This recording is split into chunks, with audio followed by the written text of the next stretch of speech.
লড়াইটা হয়েছে বাংলাদেশ ও আর্জেন্টিনার মাঝে, যদিও এখানে লড়াই বলার সুযোগ নেই, কারণ আর্জেন্টিনা তো বাংলাদেশের সাথে সামান্য প্রতিরোধও গড়ে তুলতে পারেনি।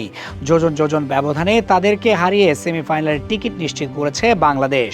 মনে হয়তো প্রশ্ন জাগতেই পারে, আর্জেন্টিনার সাথে বাংলাদেশ আবার কোন লড়াইয়ে মাঠে নেমেছে।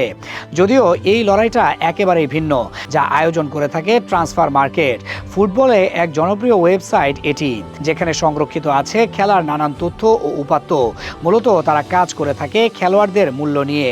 সেই ট্রান্সফার মার্কেট প্রতি বছর একটি খেলার আয়োজন করে থাকে।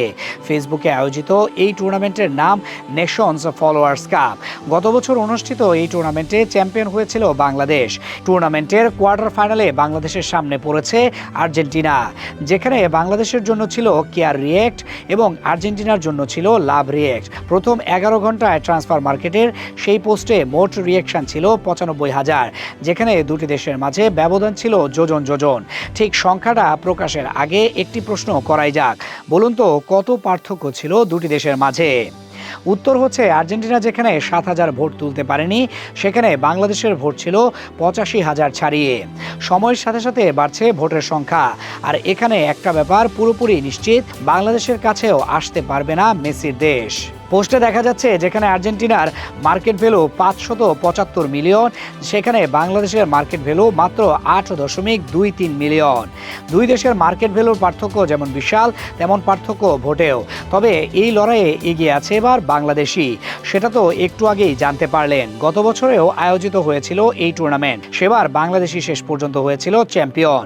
ব্রাজিল আর্জেন্টিনার মতো জনপ্রিয় দেশ পাত্তা পায়নি বাংলাদেশের কাছে। এমনকি প্রায় 1.4 বিলিয়নের ভারতও ছিল নস্যি। 64 দলের টুর্নামেন্টে এবারেও সেই একই পথে এগিয়ে যাচ্ছে বাংলাদেশ। যদিও আর্জেন্টিনার বিপক্ষে লড়াই শেষ হয়নি, তবে কোয়ার্টার ফাইনালে যে তাদেরকে হারিয়ে দিবে সেটা অনুমান করা কঠিন কিছু নয়। একেবারে শুরুর রাউন্ডে অর্থাৎ রাউন্ড অফ 64-এ রোমানিয়াকে উড়িয়ে দেয় বাংলাদেশ। 1,87,000 ভোটের মাঝে 1,74,000 ভোট ছিল বাংলাদেশের। সৌদির সাথে 1,64,000 ভোট নিয়ে এরপর নিশ্চিত করে রাউন্ড অফ 16। সেখানে আইভরি কোস্টকে হারিয়ে কোয়ার্টার ফাইনালে এখন চলছে আর্জেন্টিনার সাথে।